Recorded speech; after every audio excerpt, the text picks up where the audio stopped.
Hi friends, అందరూ ఎలా ఉన్నారు? బాగున్నారా? అందరూ బాగున్నారు అనుకుంటున్నాను. మరి ఈరోజు దేవుని వాగ్దానంతో నేను మీ ముందుకు వచ్చాను. మరి ఈరోజు దేవుని వాగ్దానము కీర్తన గ్రంథము మరి 20వ అధ్యాయము 4వ వచనము. నీ కోరికను సిద్ధింపజేసి నీ ఆలోచన యావత్తును సఫలపరచునుగాక.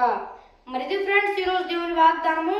మరి ఈరోజు దేవుని వాగ్దానం ద్వారా దేవుడు ఏం చేస్తున్నాడంటే, మరి మన కోరుకునే కోరికను దేవుడు సిద్ధింపజేసి అంటే అది అయ్యేలా చేసి ఈ మన ఆలోచనలు యావత్తును సఫలపరుస్తాడని ఈరోజు దేవుని వాక్యం ద్వారా దేవుడు మనతో సెలవిస్తున్నాడు అనమాట. మరి దేని విషయంలో కూడా భయపడాల్సిన అవసరం లేదు. మన మనసులో మనం ఏమైతే కోరుకుంటామో అది దేవుడు నెరవేరుస్తానని సెలవిస్తున్నాడు.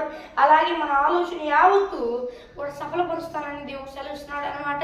మరి దేని విషయంలో కూడా భయపడవాకండి. దేవుడు అన్ని విషయాల్లో సహాయం చేస్తాడు. అయితే మనం కొన్నిసార్లు కొన్ని కోరికలు కోరుకుంటాం అన్నమాట. కాకపోతే అవి సిద్ధింపు అవ్వకుండా ఉంటాయి అన్నమాట. అంటే నెరవేరకుండా ఉంటాయి అన్నమాట. అలాంటప్పుడు ఇదేంటి అని అనుకోకూడదు అనమాట. అలా మన ఆలోచన కూడా యావత్తు ఉంటుంది కదా, మన ఆలోచనలో అవి కొన్నిసార్లు సఫలం అవ్వవు అనమాట. ఇలాంటి సమయాల్లో ఇదేంది, దేవుడు నా ప్రార్థన వినలేదా ఏంది అని మనం అనుకోకూడదు అనమాట. మన ప్రార్థన దేవుడు వింటాడు అనమాట. కాకపోతే మనం అలా చేయడం ద్వారా మనకే ఇబ్బంది, అది తప్పు, దేవునికి ఇష్టానుసారమైంది కాదు అని దేవుడు అనుకుంటే దేవుడు అప్పుడు ఇవ్వడు అనమాట. లేకపోతే ఖచ్చితంగా ఇస్తానని దేవుడు సెలవిస్తున్నాడు అనమాట.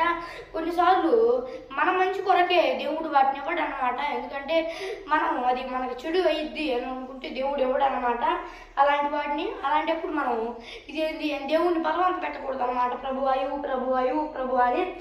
మరి కొన్నిసార్లు ఏంటంటే దేవుడు తగిన కాలాన్ని ఇద్దాం అని చెప్పి పరీక్ష పెడతాడు అనమాట. ఆ పరీక్ష కాలంలో మనం పరీక్షలో ఉందాం అని అనుకోవాలన్నమాట. ఒకవేళ నీది ఏమన్నా నెరవేరకపోతే మనం పరీక్షలో ఉన్నామా లేకపోతే దేవునికి ఇష్టానుసారమైంది కాదా అనే పరీక్ష చేసుకోవాలన్నమాట. ఒకవేళ దేవునికి ఇష్టానుసారమైందే అని మీరు తలంచినట్లయితే, మరి అలాగే మీకు ఇబ్బంది ఉండదు అని మీకు అనిపించినట్లయితే ఆగండి, దేవుని యందు భయభక్తులు కలిగి ఉండండి. అలాగే దేవుని ప్రార్థన చేయడం నీ చిత్తం అయితేనే నా జీవితంలో జరిగింది ప్రభు అని. ఒకవేళ అది పరీక్ష కాలంలో మీకు ఇవ్వకపోయి ఉన్నట్లయితే దేవుని తగిన కాలాన్ని ఖచ్చితంగా మీకు దాన్ని ఇస్తానని సెలవిస్తున్నాడు. మరి ఇది ఫ్రెండ్స్ ఈరోజు దేవుని వాగ్దానము. మరి చిన్న ప్రార్థన చేసుకుందాం. పరలోకమందున్న యేసయ్య, ఈరోజు దేవుని వాగ్దానం ద్వారా నువ్వు మాతో మాట్లాడేవయ్యా. నాయన నీ వాక్యం ద్వారా సెలవిచ్చి ఉన్నావు దేవా. మా కోరికను సిద్ధింపజేస్తా అన్నావు దేవా. నాయన మా ఆలోచన యావత్తును నెరవేర్చి దేవా నాయన సఫలం చేస్తాను సెలవిచ్చున్నావు ప్రభువ. అందుకు తగినట్లుగా మేము నీ అందుకు భయభక్తులు కూడా కలిగి ఉన్నట్లు నీ కొరకు చూపించేసాయా దేవా. ఈ వాగ్దానం చూస్తున్న వారిలో ఎవరైనా నేను నమ్మకపోతే నేను నమ్ముకున్నట్లు నీ కొరకు చూపించేసాయా దేవా. ఈ వాగ్దానం చూస్తున్న వారి చేతి పనులన్నిటి ఆశీర్వదించేసాయా. యేసుక్రీస్తు నామములో అడిగి వేడుకొనుచున్నాము మా ప్రియ వల్ల మా గురించి. మరి ఇది ఫ్రెండ్స్ ఈరోజు దేవుని వాగ్దానము. మరి ఇంకో మాట ఏంటంటే, మీ ఆలోచన మీరు కోరుకునేది నెరవేరాలి, మీ ఆలోచన సఫలం అవ్వాలంటే మీరు దేవుని యందు భయభక్తులు కలిగి ఉండాలన్నమాట. అప్పుడు దేవుడు ఖచ్చితంగా దాన్ని నెరవేర్చి కొరకు చూపిస్తాడనమాట. మరి అయితే ఫ్రెండ్స్ కొన్ని రోజుల నుండి నిన్న వాగ్దానం అసలు నేను కనబడి చెప్పలేదు కదా. అంటే నేను నార్మల్గా ఫేస్ క్యామ్ కాకుండా వీడియో ఎడిటింగ్ చేసి స్క్రీన్ మీద చూపించా కదా, వైట్ బ్యాక్గ్రౌండ్ పెట్టి వాక్యం రాసి చూపించా కదా. అట్లా చూపించాల్సి వచ్చింది నిన్న. మరి మొన్నటి నుండి కొన్ని అన్నవరణ కారణాలు అని నేను ఎప్పటి నుండో చెప్తా ఉన్నాను. 10 days నుండి దేవుడు కృప చూపిస్తాడు అని నేను నమ్ముతున్నా.